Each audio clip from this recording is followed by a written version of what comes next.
Vamos a hablar de algo que es muy importante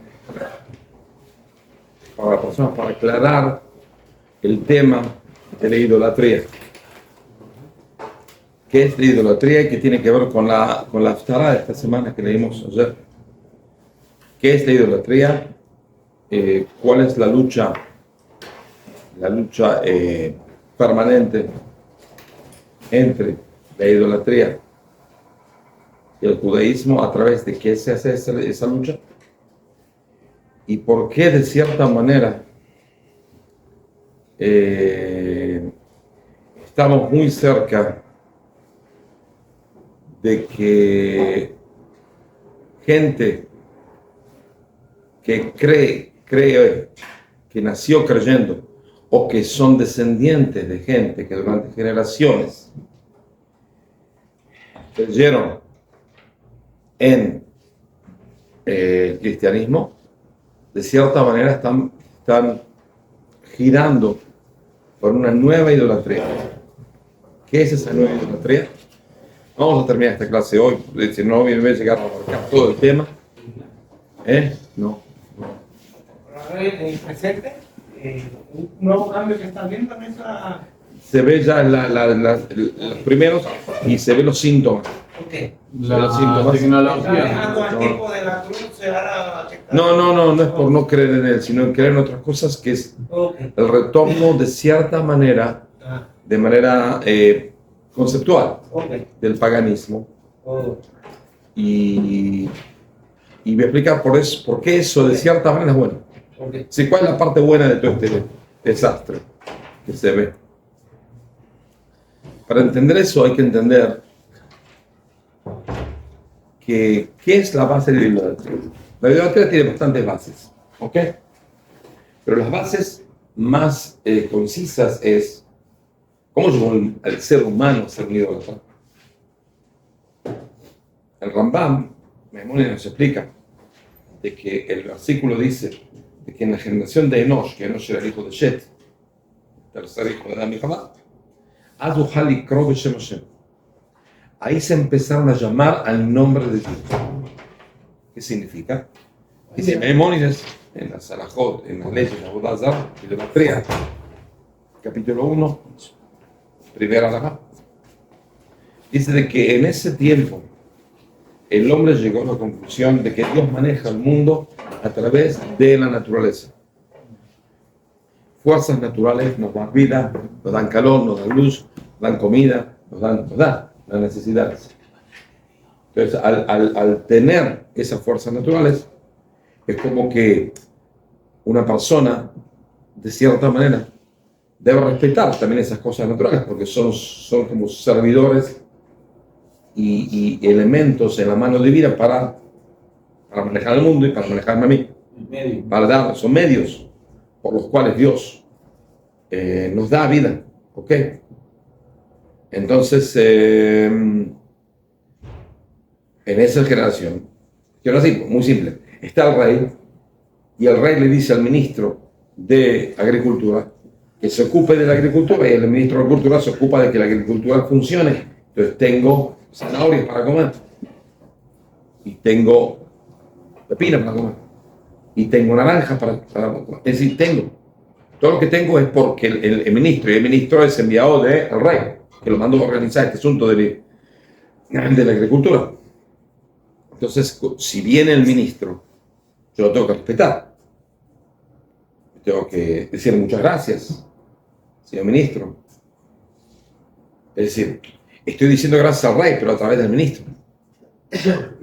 La primera generación empezó a arrodillarse al sol, a la luna, a las tormentas, al río, al mar, como enviados de Hashem. Todavía. Segunda generación ya medio se olvidó, pero siguieron arrodillados. Tercera generación ya está. Ya se olvidaron de que hay un Dios. Quedó únicamente que sale el sol, me arrodillo. Ok, gracias. Sale el sol, me arrodillo. Veo las estrellas, me arrodillo. El mar, me arrodillo. Es decir, empecé la costumbre era arrodillarse, pero antes pensaban de que eran enviados de Dios. Y ahora se olvidaron de que son enviados de Dios. ¿Qué quedó? Eso. ¿Ok? Eso. El Se ministro. olvidó porque Seth ya llegó en la vida de Abraham. Esto es válido que Estamos hablando de muchas generaciones antes de Abraham. 9 generaciones. claro, pero Bueno, se olvidó antes. Vivían muchos años, no podía olvidar. Porque Sí, se olvidan. La gente se olvida. Es decir, se acostumbra a arrodillarse frente al sol. Esta costumbre. La prueba de El que pregunta, pregunta. El que no pregunta, no pregunta. Y si pregunta, el tipo te contesta. Y si pregunta más de 10 veces, el tipo te manda el reverendo fin del mundo y no te contesta más. Entonces seguís arrodillándote como un estúpido. Y tu hijo, que ni sabe, como tú no sabes, tu hijo menos sabe, es más ignorante, pero sigue arrodillándose porque es la costumbre. Y el bisnieto ni hablar. Y ya después se olvidaron. ¿Ok?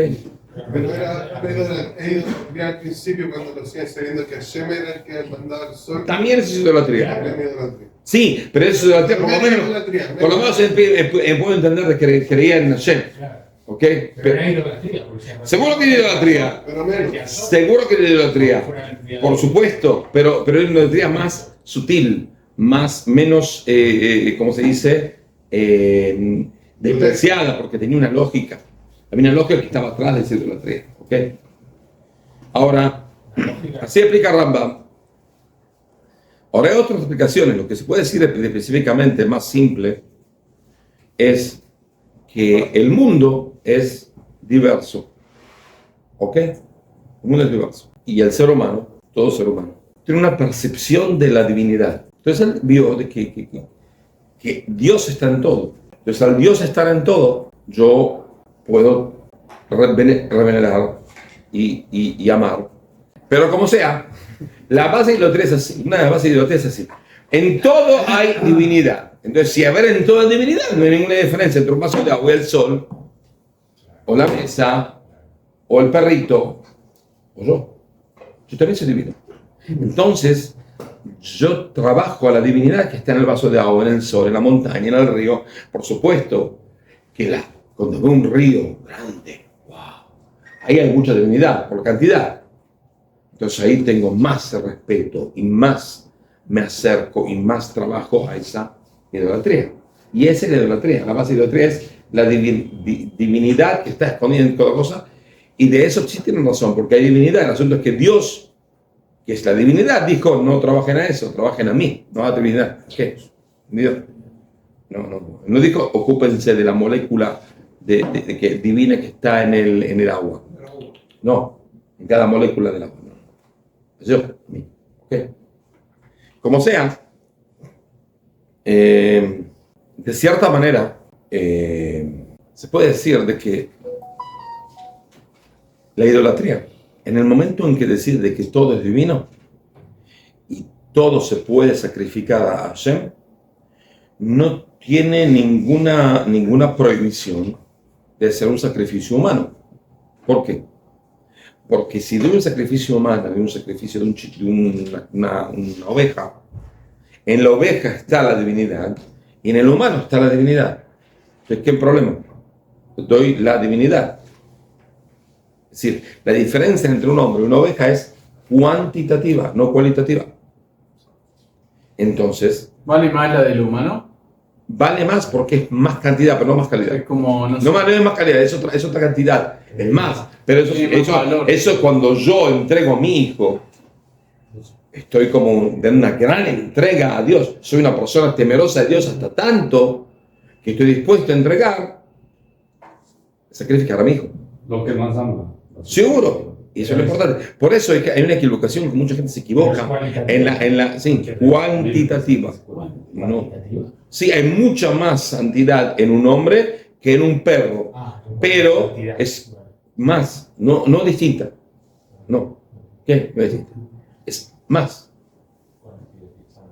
Entonces, la diferencia entre entonces, la gente, mucha gente no entiende cuál fue el objetivo del desafío que Dios desafió y probó a Abraham cuando dijo que entrega a su hijo, que era un sacrificio con su hijo. ¿Entendés? Porque dice, Dios le quiso demostrar que no es lógico sacrificar a su hijo. No, Es muy lógico trabajar en sacrificar a su hijo antes de la idolatría. El judaísmo es la primera religión en el mundo que salió en contra de sacrificios humanos. Es porque, no porque el hombre es diferente a un animal o un vegetal en cuantitativa, sino es otra cosa. El hombre tiene alma divina. ¿Ok? Primer capítulo del libro de Bereshit. Dios no esperó, bueno, empezamos Bereshit, contame después, al medio de la Torah te contamos eso porque no es tan importante. No, es lo más importante. Que el hombre no es un animal desarrollado. Por ahí corporalmente sí, no tengo ningún problema yo con Darwin. Íntimo amigo de Darwin. No, íntimo amigo, se murió antes que yo nací, pero más o menos. Sí, no me molesta su idea. Pero el hombre tiene alma y el mono no tiene alma. Esa es la pequeña diferencia, ¿ok? La diferencia misma. Por eso no se hace sacrificios humanos. ¿Por qué? Porque el hombre está hecho con alma divina. Cada alma divina. Entonces, por eso se hacen los sacrificios en animales o vegetales. Y no en hombres, porque los hombres tienen un alma divina. Muy simple. Es tan simple que ya es difícil explicarlo. Es de más hasta explicarlo. ¿Ok? No, el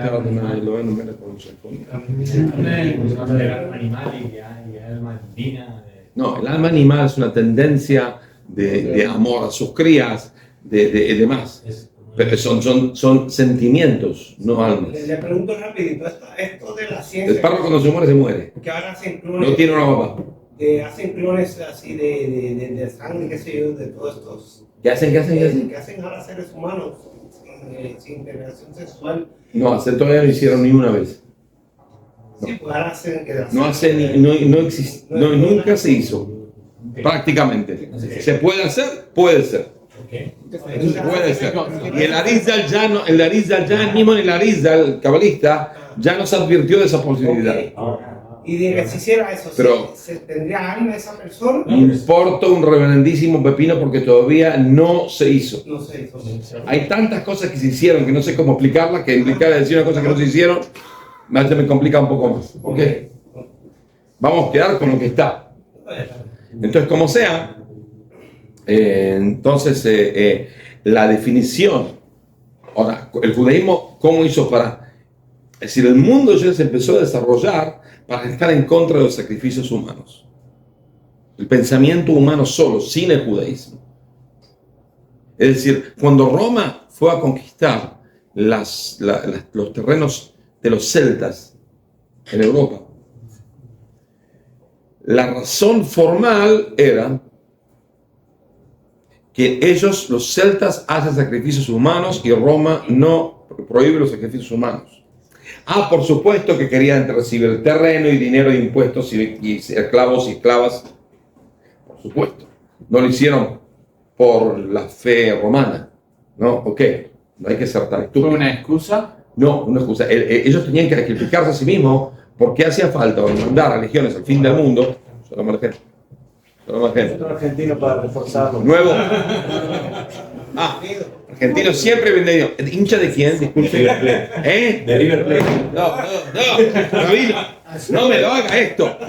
Hace falta hasta que llega uno, por lo menos que sea de Boca. Por favor. Hay cada cosa en este mundo uno tiene que sufrir.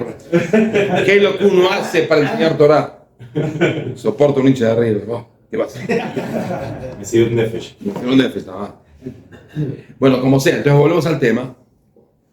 Entonces, ¿qué dijimos? Los celtas hacían sacrificios.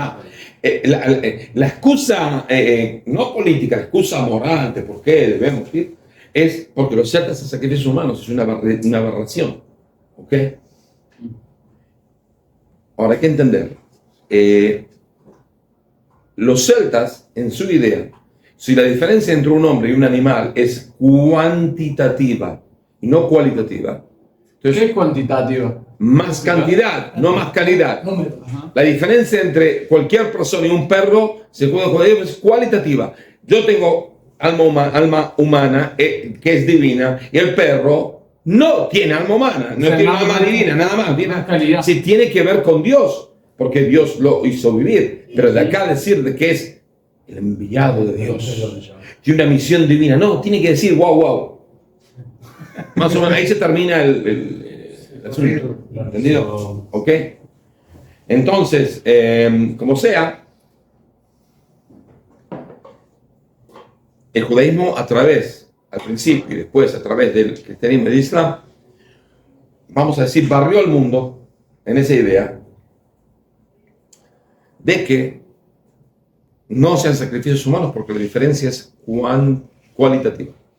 El ser humano tiene un alma divina y los animales vegetales no. Porque todo. Como sea, ¿cuál fue? ¿Qué es lo que pasó?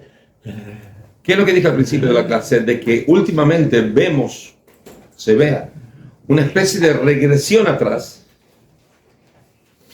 Una regresión atrás al asunto del paganismo. ¿Dónde se ve específicamente? Les cuento un cuento. El primer cuento de hoy, tengo 2, 3. Venía de un vuelo de Sudamérica, tenía que parar en Madrid por 4 horas y llegar a Israel. Vuelo de Sudamérica, como 12 horas, 11 horas, no sé qué. Yo tengo un problema, casi no duermo en el avión, me cuesta mucho. Puedo estar 2 días sin dormir, llego al avión, no me duermo. Me cuesta mucho. Hay veces que Dios, me conté el cuento del tipo que sentó a mí o que pensaba que el planeta Tierra es chato. No, este es un sufrimiento, pero ese justo no estaba, tenía ganas de matarlo. Es un sacrificio humano ahí en el avión. Terminé el asunto. Llega muerto, no sé, está curioso, no sé. Yo me senté al lado, no sé qué pasó. Pero no, en serio no me duermo, estoy muy cansado. Entonces, 4 horas en Madrid me veo más cansado. Y que 4 horas feas, de 1 de la mañana a 5 de la mañana, ¿qué hacemos ahí? Bueno, a eso a las 2 de la mañana, que me tomo un café. No puedo llegar a estar muerto. Me tomo un café, me despierto un poco, ya está. Ya, como se dice, perdido por perder, ya me tomo un café y me despierto. Un problema, tomar café en Europa. En ciertos países se hace un problema, no un problema de kasher o no kasher, un problema práctico. Es muy difícil. En España por ahí pensaba de que no iba a ser tan difícil. Si llegaba a Alemania o a Inglaterra, peor. Pero no pensaba que en Madrid así también iba a sufrir de esa manera tan cochina. En el aeropuerto, ¿por qué? Porque llegué a una cafetería, estaba todo cerrado. Una cafetería cerrada, había una cafetería abierta y de repente un cartel, cafetería naturalista. Te le di un café, por favor. Me dice, sí, por supuesto. Y una pregunta, el café es... El café, ¿no? No, porque es natural, te ponen una mezcla de algo súper natural, pero el café no es. Digo, no, es café. Un grano tipo negro. No, sí, acá está el grano. Ah, bueno, muélalo, hagan café. Un problema. No por el café. Es porque como no tienen quien les lave los vasos. Y aparte es takeaway, no hay lugar para sentarse. Entonces tomas el café y te vas. Sentas en alguna igual. El aeropuerto de Madrid es enorme, es una ciudad. Es una ciudad en serio, estaba todo vacío. Estaba todo vacío. Entonces me siento, tomo un café. Y te lo dan, no te lo dan un vaso descartable. Ahora, ¿cuál es el problema con los vasos descartables últimamente en Europa específicamente? Que no son descartables. Es decir, son descartables, pero se convierten en café. Se diluyen. No vas a tomar un café, no. Vos pensás que tomás. Vos querés que un poco se enfríe el café. Y luego el tipo súper hirviendo, no importa. Yo creo que se enfríe un poco, yo qué sé. Y de repente ves que se va derritiendo la parte de adentro. Y dices, ¿sí? ¿Qué es asquerosidad? Y viene uno y me dice, me dijo, ¿para qué pidió café? Digo, para tomar café. Y no sabe que acá en Europa no se puede tomar café. Y usted va esperando que se enfríe, se va a quemar la mano. ¿Por qué? Porque se diluye el vaso. No queda vaso. Es como el ecológico. Ecológico, por el clima. Toda esta ralladura que tiene en la cabeza. Ok. Y bueno, me lo tuve que tomar así, porque y ya no sabía qué tomar. Si tomaba café o tomaba una especie de sustancia poliuretana natural, por supuesto, supernatural, que no la mataron, ni sufrió en su vida el poliuretán y se convirtió en algo. No sé qué tomé. Estoy enfermo, desde ese día me enfermé. Ya está. Ya está. Si estoy enfermo en algo, lo culpo ese café maldito en Madrid. ¿Ok? Bueno. Entonces, ¿qué tiene que ver eso con la vuelta del paganismo? Porque Europa pasó de ser cristiana a ser laica. Y ahora de ser laica, pasó, y no en toda Europa, pasó especialmente en el norte de Europa, ¿ok? El norte de Europa, y voy a explicar por qué. Pasó fundó otra religión, la religión climática. La religión climática. Hay un problema. Es un problema que hay quien discute también eso, de que el mundo no se calienta. Es decir, hay dos cosas. Una, primera ley, el mundo se calienta. Segunda ley, el hombre tiene la culpa. La primera ley, yo pienso de que sí, de cierta manera. De cierta manera, hay quien dice que no importa, no quiero entrar en una discusión de temática científica porque no entiendo tanto, nada más siento de que por ahí sí se calienta, o por ahí ya cada año estoy más viejo y tengo soporto mucho calor. No sé cómo viene el asunto, puede ser de que el mundo se caliente. La conclusión de que por qué el mundo se calienta es el hombre. Y el hombre tiene la culpa. Usted, no me mire así con cara de inocente. Usted tiene la culpa. Usted no se quite de encima su culpa. No, usted no es, no se haga el inocente, yo le veo y usted tiene los hinchas del Che de River, por supuesto. Por supuesto. No se haga el inocente, no mire por otro lado. A mí. Entonces el asunto es el siguiente. ¿Y por qué el hombre tiene la culpa? Con o sin pruebas. Con o sin pruebas. Porque el paganismo, al entender de que el hombre no tiene una diferencia de base con todas las demás criaturas, no tiene alma divina, sino es una especie de, yo qué sé, un desarrollo de un animal sofisticado. Y el problema con el hombre es que cambia la naturaleza. ¿Ok? Cambia la naturaleza. El hombre es el único animal que puede cambiar la naturaleza. ¿En qué cambia la naturaleza? Hace fuego, quema combustible, viene esto, domina. Y al dominar, todo es un cambio. Entonces decían así, hay un cambio. ¿Quién es el cambio? El único animal que puede cambiar. ¿Quién puede cambiar? El hombre. Es decir, si el perro en vez de decir wow, dice miau, miau, no va a influenciar tanto en el calentamiento del mundo. Digo, no sé. El hombre, al haber, no sé, un cambio, ¿cómo se dice? Climático. Un cambio en su acción. Eso produce un cambio climático. Es el segundo axioma. Ahora, no podéis discutir con ellos. No hay ninguna posibilidad de que les pueda ganar, porque no es porque tienen razón, porque no te van a escuchar. ¿Ok? No te van a escuchar. Estás perdiendo tu tiempo. No te van a escuchar. ¿Ok? Yo les puedo probar de que el hombre, los cambios que puede hacer el hombre son tan ínfimos. La prueba más contundente puede ser el país menos poblado del mundo. ¿Cuál es? Menos poblado del mundo. ¿Cuál es? Mongolia. Mongolia tiene 3 millones de habitantes y 2,5 millones de kilómetros cuadrados. Quiere decir un habitante y algo por kilómetro cuadrado. Un perro que ladra no tienen. Solos. ¿Ok? Estepas infinitas. ¿Ok? No un país desarrollado. Casi no tiene industria. Casi no tiene nada. Muchos porcentajes de ellos siguen siendo nómadas hasta el día de hoy. Y es el lugar con más problemas ¿cómo se dice? ¿Qué pasa con la respiración que tienen? El smog, y del smog del mundo. ¿Pero cómo puede ser? ¿Por qué? Muy simple. Porque siguen calentando las casas con leña. No tienen gas, no tienen nafta, no tienen nada. Toman leña, un poco de unas hierbitas, la ponen, se calientan. Y ahí si no te calentás, te morís. ¿Ok? Quiere decir que ese humo provoca un daño en un país tan desértico, tan plum, no hay nadie ahí, ¿eh? Y la gente se ahoga ahí. Entonces, pero no quiero entrar ahora en discusión si el hombre tiene razón o no tiene razón. Voy a entrar en la discusión, sí entro en la discusión de que por qué eligieron al hombre. Muy simple. Porque tengo que buscar la vuelta. Si el mundo hubo un cambio climático, sin discutir si tiene razón o tiene discusión, la conclusión es buscar quién hizo el cambio.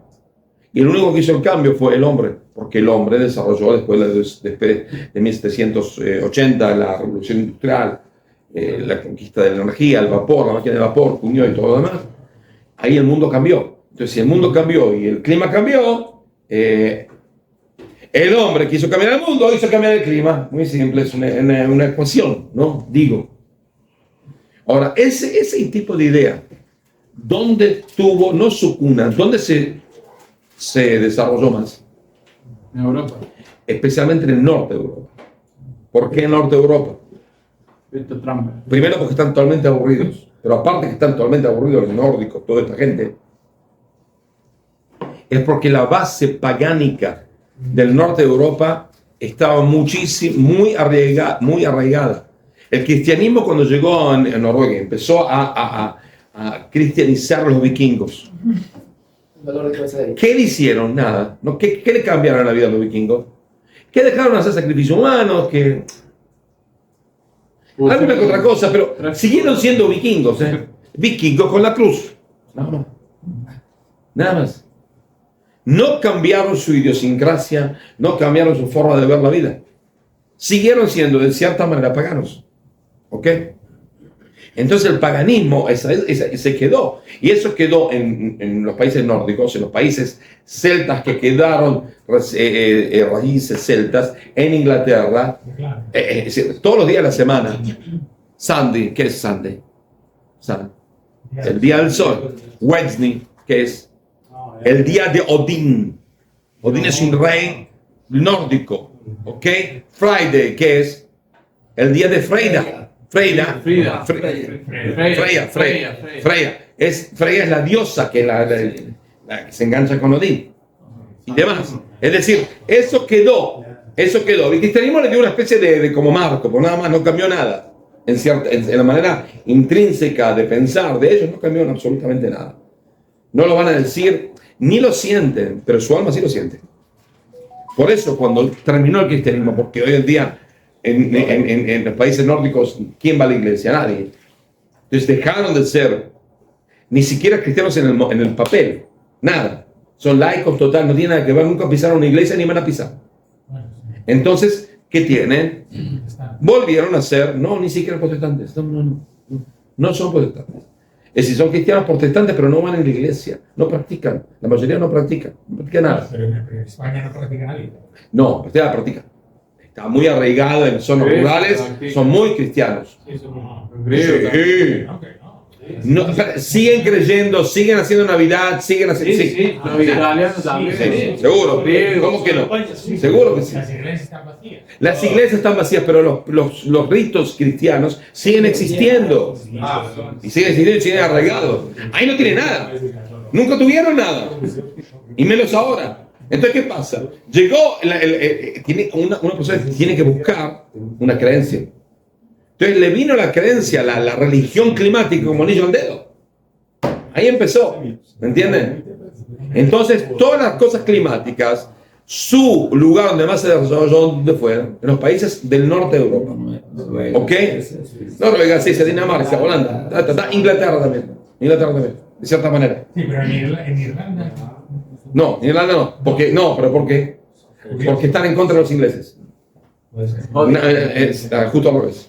Ahora, ¿qué pasa?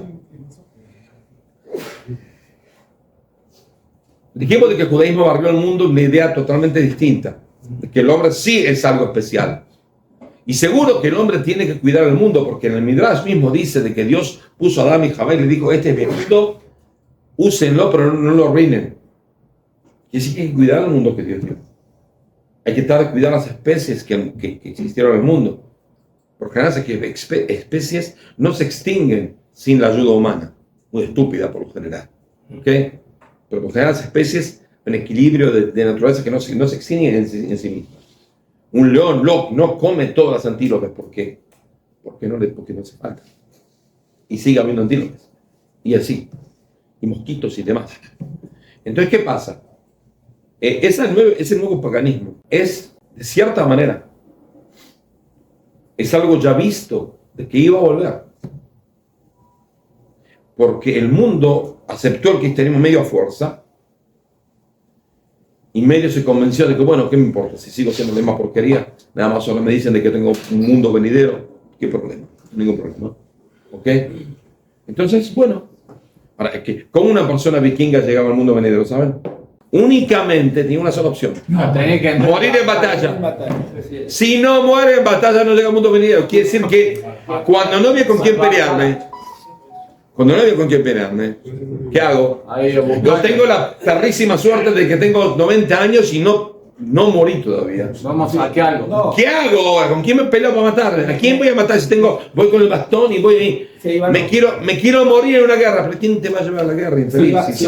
Si van de casa normalmente a buscar las fieras más fuertes para poder pelear contra ellas. Está bien, pero un tipo de 90 años ya no va al bosque a buscar un oso polar que lo descuarce y lo mato y si me muero. Y aparte que un oso polar no es una guerra vikinga. No. Entonces, ¿cómo llego a Valhalla? ¿Cómo llego ahí al mundo venidero? No llego. Y vienen los que te dicen, no hace falta, muchachos, no se maten. Acá está la cruz, usted cree en la cruz, póngasela acá y ya está hecho. Sí que sí, nada más porquería que hace antes. Mate, robe, asesine, ningún problema, usted está hecho. Pero el mundo venidero va a tener de todas maneras, no hace falta morir. Perfecto, soluciona un problema. ¿Ok? Ahora, ¿qué pasa?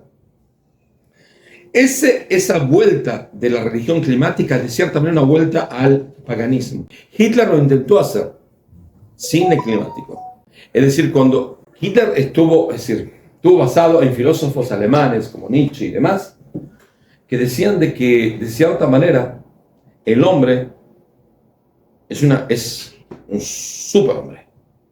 Y en esa región había superhombres. ¿Y qué es lo que hizo de los superhombres pueblos débiles? La moralidad. ¿Y quién inventó la moralidad? Los cristianos. Pero el problema está, y eso no te lo dicen, de que pelearme con todos los cristianos del mundo me van a exterminar, me aplastan todos juntos. Entonces voy así. ¿Quién les convenció a los cristianos? ¿Quién les enseñó a los cristianos? Los judíos. Y los judíos se los puede aplastar, nadie te va a decir nada. Pero bueno, entonces voy a aplastar a los judíos porque ellos hicieron la ética y la moralidad mundial a través del cristianismo, pero con los cristianos no me conviene pelearme, no puedo pelearme, porque son muchos más. Con los cristianos nadie se importa un pepino, donde si me no mueren, los mato a ellos. Porque quiero volver a las creencias nórdicas que hicieron de nuestros pueblos el pueblo que dominó Europa, que sucumbió al Imperio Romano. ¿Ok? Cuando los vikingos conquistaron París, fueron a conquistar París, como todos los franceses, ustedes saben que son luchadores a muerte. ¿Qué hicieron cuando vieron los vikingos? La primera vez pelearon. La segunda vez, cuando vinieron la segunda ola, ¿qué hicieron? Vamos a hacer un arreglo. No peleas para que se vayan a pelear. ¿Entendés? Está bien. Entonces, bueno, tuvieron un arreglo. Pero, ¿cómo fue que los vikingos dejaron de ser una fuerza? Primero porque perdieron. Perdieron con los romanos en Constantinopla, en el Imperio Bizántico, y perdieron contra los mongoles, y perdieron contra los musulmanes. Perdieron. ¿Okay? Son guerreros a muerte, pero técnicos no gran cosa. ¿Okay? Por supuesto que cosas sofisticadas no tenían. No aprendiendo el camino. Está bien, pero igual, no tenía la grandeza que tenían otros más. No tenían. Está bien. Pero como sea, Hitler dijo, ¿qué es lo que hizo de los vikingos, de los nórdicos, de los arios? Estas porquerías que pierden la Primera Guerra Mundial. La ética. La debilidad. La idea de ser débil y ser un ser humano débil. Y eso me eleva y me lleva al Creador. ¿Qué hacemos? Volvemos a ser asesinos. Tenemos que volver a ser lo que éramos siempre. sacarnos de encima ese yugo cristiano que nos agobió y nos hizo ser tan débiles. Nos sacamos de encima, vamos a dominar el mundo. Ahora, Hitler, por supuesto, no tuvo éxito, pero entonces volvió la religión climática. La religión climática es eso, es una vuelta al paganismo. Una vuelta al paganismo. Porque el hombre no es lo más importante. Si el hombre es decir, los paganos hacen sacrificios humanos, los climáticos también hacen sacrificios humanos. Porque si tengo que salvar una cucaracha, la cucaracha que se llama Cucarachus pangungulus, que está en extinción, ¿ok? En el Congo belga, y para tratar de salvar a los cucarachos, prohíbo por ley y por influencia el cultivo de ciertas hortalizas que son enemigas del cucarachos, no sé cómo lo llamé, que no coman. Pero si esas hortalizas son comida para la pobre gente que se está muriendo de hambre, que se mueran. ¿Quién es más importante, el cucarachos o el hombre? Cucarachos. Es decir, no es más importante, es lo mismo. Porque no hay una diferencia básica. El hombre no tiene alma humana. El hombre tiene una especie de animal sofisticado. Y el cucarachos no llegó a ser sofisticado, pero es un cucarachos. ¿Cómo el cucaracho se va a tener que morir porque los hombres quieren comer una hortaliza, que es la única comida de que estos tipos tienen en Congo? Y se mueren. Por eso es una especie de sacrificio humano. No tiene ningún problema en sacrificar a un humano. ¿Ok? Entonces hubo una conferencia en Brasil, la semana pasada. 50 primeros ministros y el presidente de muchos países se encontraron en Brasil para salvar al mundo de los problemas climáticos. El pequeñísimo problema es que cada uno de ellos viajó con su avión presidencial, que hizo y esos 50 aviones, ida y vuelta, aportaron más a la calentación de la tierra que toda la agricultura de esa zona en Brasil. ¿Ok? En todo el año. En esa vueltita que hicieron, tomaron cócteles, que esto, que lo otro, muy interesante. Encontré me encontré al otro, un sandwichito gratis, ningún problema. Y el daño que hicieron para salvar el mundo fue peor de lo que hacía la gente que trabaja ahí todo el año para dar comida a medio Brasil. ¿Ok? Problema. Entonces, ¿por qué digo de que de cierta manera está bien que vuelvan al paganismo? Como judío digo, ¿por qué está bien? No está bien, la religión climática es un desastre.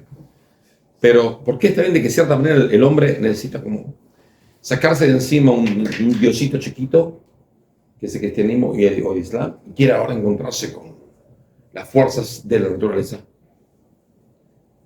Porque de cierta manera la vuelta al paganismo está notificando la vuelta a la profecía del pueblo de Israel, porque van juntos. Cuando se destruyó la idolatría en la época de Ezra Sofer,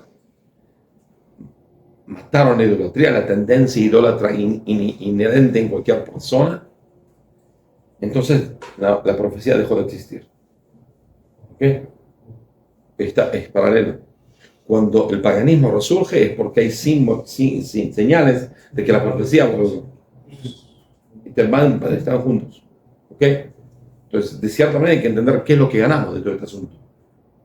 ¿Ok? Entonces, ya café, Madrid, no tome. Sufrí, pero no importa. Pero por lo menos sé de que eso va, como notifica o da un síntoma de que la profecía va a volver a Israel pronto en nuestros días. Amén, amén. Mister, apague la porquería. Este es el celular.